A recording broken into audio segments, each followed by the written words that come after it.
Kayo ay nakatutok sa Halaman Kaalaman para sa masaganang buhay.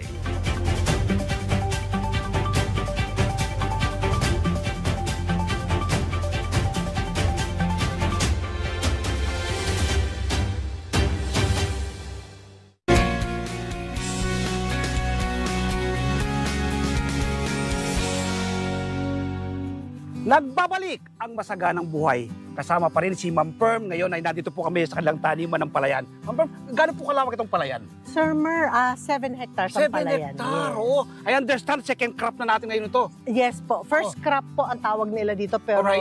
first crop kasi, first crop of the year. Okay. Tapos, paano po ito tinanim? Ito is mano-mano or sabog po ito? Hindi po. Mano-mano po itong tananim. Yes. Tudling-tudling. Tudling-tudling, opo. Alright, oo. Para po, kasi sinasabi nila ang tawag dito, ang summer cropping talagang malakas umani. Yes. So para ma-ensure talaga, ang gusto ng mga farmers is talagang mano-mano. Yes. Pero there are times naman po during the wet season na Yes. nagpapa-machine naman kami. Ayun, oh. Ano pong variety ng palay natin na tanim ngayon?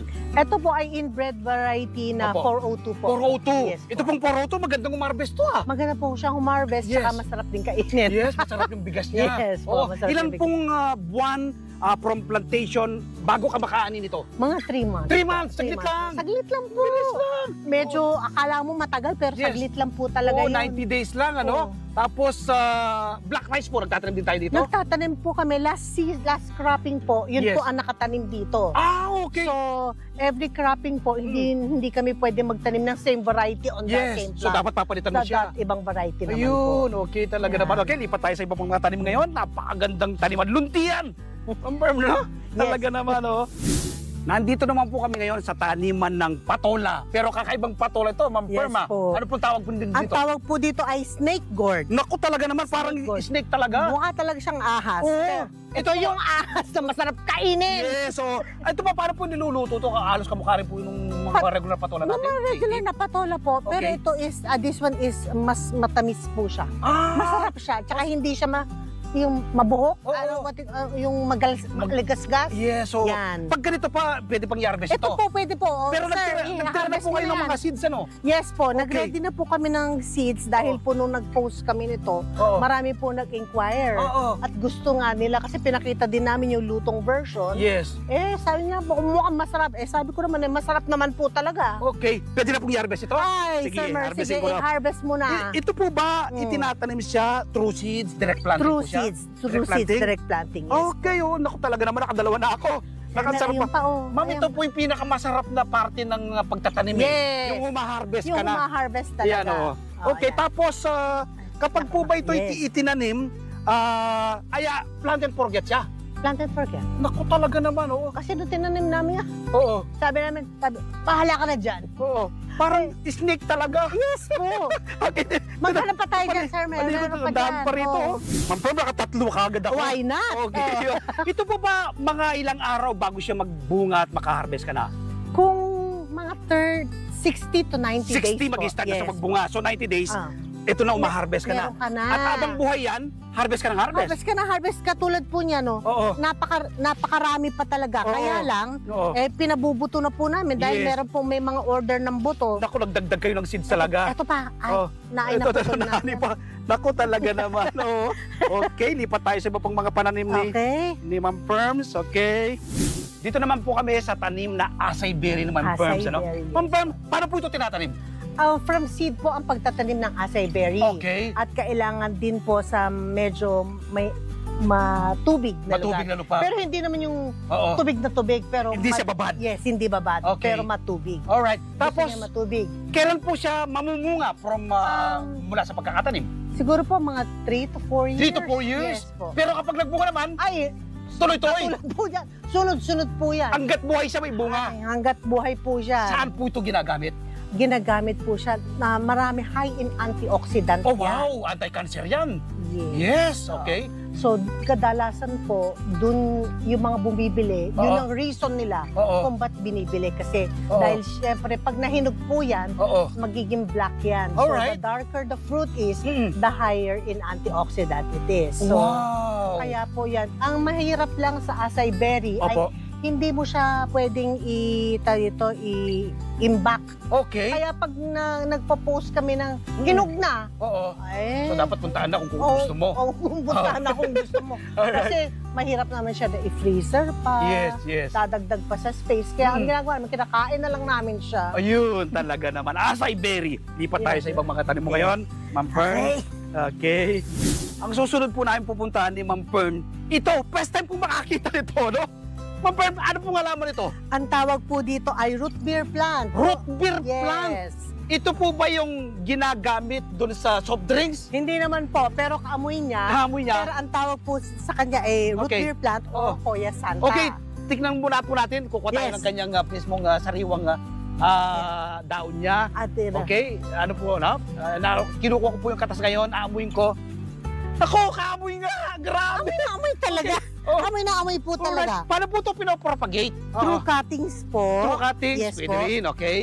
Ang bango talaga. Ang bango. True cuttings Oo. po talaga mostly. Oo. Ah, Tapos itong, o kaya bungkalin po siya kasama yung ugat. yes, Pwede rin, mas kasama safe siya. ikat. Yes po. Okay. Tapos isa pa maganda, ang ginagamit naman po namin ito, sir, pag mag-iihaw ng fish, pamalot mo. Pampawala rin ng lansa. Ng mga nilulutong malansa. Sarap. Ang sarap amuhin, parang nasa kainin. Naku talaga naman. Oh. Hindi po ba siya mahirap alagaan? Hindi naman po. Kailangan din niya ng water. Mas matubig siya. Oo, Okay, kailangan pag din. umuulan, mas gusto niya. Ay, talagang gagapang po yan. Ayun, talaga naman. Pero no? ang i-advise ko lang, kaya po Oo. namin siya naka-plant sa ganito kasi Oo. po maraming bumibili. Oo. So kung sa inyo po kayo magtatanim, i-container nyo po. Kasi Oo. kung di, ay naku, gagapang na. Gagapang na siya ng gagapang. Root beer plant, dilipat tayo ngayon, Ma'am Perm, din sa iyo mga tanim po ninyo. Dito naman po kami ngayon ni Ma'am Perm sa kanilang taniman ng tubo. Ma'am Perm, first time ko makakita nitong tubong ito, ano pong variety ito? Ang tawag po sa variety na to ay Oo. Hawaiian Red Buddha Belly Yes. Sugarcane. Okay. Tapos, paano po ito pinopropagate? Through cuttings po. Cuttings. Tuturuan tayo. Yes. Yes. Tuturuan tayo ni Anjo at saka ni Rose Sige, kung paano Anjo, Rose, magtanim. turuan mo nga kami. Sige ka, paano ba yan? Alright? So from dito, Oo. magugupit ng middle node, Alright. ititira po ito Mm-mm. at itatanim, Oo. pahiga. Ito Yes pong po. nodes mismo. Yes Kasi po. meron siyang usbong. Ugat. Ugat. Ugat Okay. yan. Oh. Tapos, ilang buwan po bago ka makaharvest niyan?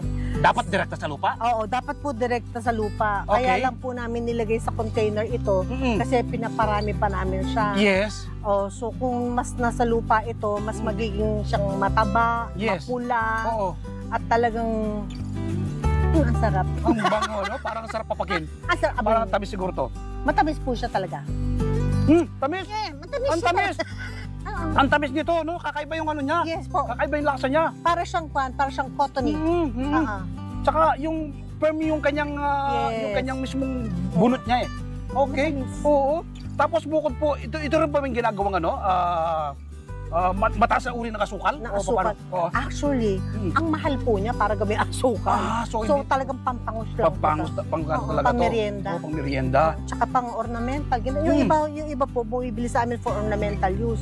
Pero sinasabi ko, dapat kainin nyo. Sayang naman. Kasi Oo. masarap siya talaga. Okay. Alright. Okay, panghuli po, Ma'am Perm. Binibigay ko po sa yung pagkakataon. Imbitan po natin ng ating mga nanonood na try din po nila yung ginagawa po ninyo dito sa Yes. Myriad Farms. Maraming pong salamat, Sir Mer, Yes po. sa pagbisita dito sa aming farm. At iniimbitahan po namin lahat po ng fans, followers at mga nanonood sa Masaganang Buhay na bumisita po kayo sa Myriad Farms kung saan po pwede kayong mag-farm tour, pwede po kayong mag-aral ng anything tungkol sa agriculture, pwede din po kayong mag-aral ng food processing dito po sa amin. At sa lahat po kumain po ng masarap na produce po namin. Yes! Naku talaga naman, ang ganda po ng imbitasyon. Si Ma'am Perm Sebastian, owner ng Myriad Farms, dito po yan sa Gimba, Nueva Ecija. Huwag po kayong bibitiw! Pagbabalik pa ang Masaganang Buhay. Kayo ay nakatutok sa Halaman Kaalaman para sa Masaganang Buhay.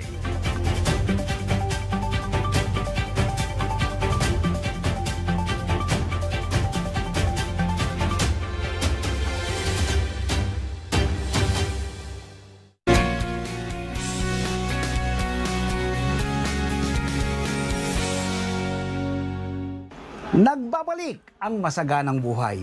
Ako po si Berlyson para sa ating Feature Plant of the Week.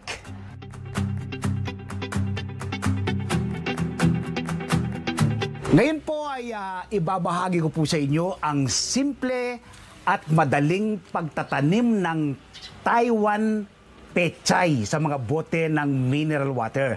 Ang iba po dyan, ang tawag nila ay pak choy. Hali po kayo, samahan nyo ko. Magtatanim tayo ng Taiwan pechay o pak choy sa mga bote ng mineral water.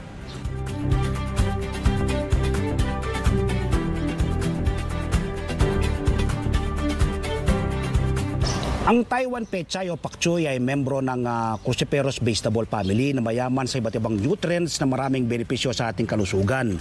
Mayaman sa vitamin C, vitamin K, vitamin E. Gayon din ang pagkakaroon ng mataas na beta-carotene at selenium. Ang leafy greens na ito ay may hatid na kombinasyon na antioxidant na tumutulong upang protektahan ang mga selula ng ating katawan mula sa pagkasira at nakakatulong upang mabawasan ang panganib na magkaroon ng chronic disease gaya ng kanser. Mataas din ang kanyang fiber content na nakakatulong sa digestive health at pag-iwas sa colon cancer. Ang nutrient profile nito ay may malaking tulong din sa pagpapalakas ng ating buto dahil sa taglay nitong calcium at phosphorus. Gayon din ang pagkakaroon ng healthy cholesterol level. Nakakapagpalakas din ang Taiwan pechay o pak choy ng resistensya ng ating katawan dahil may mataas siyang antas na vitamin C. May taglay ding vitamin E na panlaban sa oxidative stress at pampaganda ng kutis.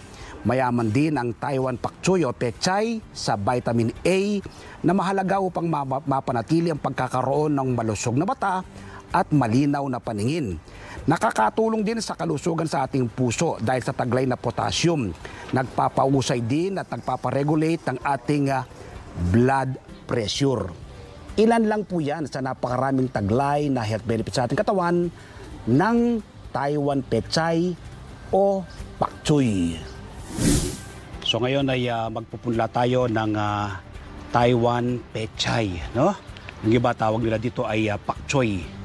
Pero base sa seeds nating nabili, ito Taiwan pechay. So ito po yung ating lupa na gagamitin, no? Buwagag na lupa. Kukondisyon po natin, buwagag natin, itiling natin, ano? Gambulin. Yan, so dapat po ay buwagag yan. Pag nabuwagag na, ikalat nyo po ng ganito, ipantay ninyo. Ito po yung pagpupunla, tapos tatanggalin po yung medyo buo-buong lupa. Yan, kagaya po ito buo-buo, tatanggalin nyo po yan. Tapos itong ating seeds, ano, ay buksan na natin. Yan, ating Taiwan pechay. Kuha tayo ng kanyang seeds, nakabalot pa siya, oh. Atin to. Yan. So yung pong seeds, ang dami po niyan, no? Sobra-sobra po yan. Pwede nyo pong gamitin yan kahit 3 beses kayo magpunla. Marami po kasi yan. Ako tayo ngayon, lagay natin sa ating pahala ditong seeds. Ayan. So ito lang po, napakarami na nito, no? Natin nyo po. Ayan. So halos 1/3 lang ang ating kiluwa. Pagkakuha ganyan ay ibubudbud nyo lang po, no? Yung seeds dito sa palibot nitong ating pinagpupunlaan. Yan, ikalat nyo po lang ganyan. Yan. So yan, simple-simple po yung pagpupunla. Tapos maglagay po tayo ng natural at organic na pataba, no? Vermicast po yung ating gamit bilang kanilang paunang pataba. So, ito po yung ating vermicast. Tatakpon po natin, no? Yung mga seeds. Pagkalagay po ng ating mga seeds ay bahagya lang po silang diligan, no? Wiwisik-wisikan lang po ng ganito. Ayan. Wisik-wisik lang po ng ganyan, ano? Every morning, wiwisik-wisikan lang po yan. Ayan. Yan lang po ang pagpupunla. Ayan. Huwag nyo pong pakatodong basain, baka po maipit sila, no? Dapat wisik-wisik lang po ng ganito. Kalahating tabo po yan, kalahating tabo po yan. Pwede nyo pong iwisik. Kung may mga pusa po sa inyong lugar, so maglagay po kayo ng ganitong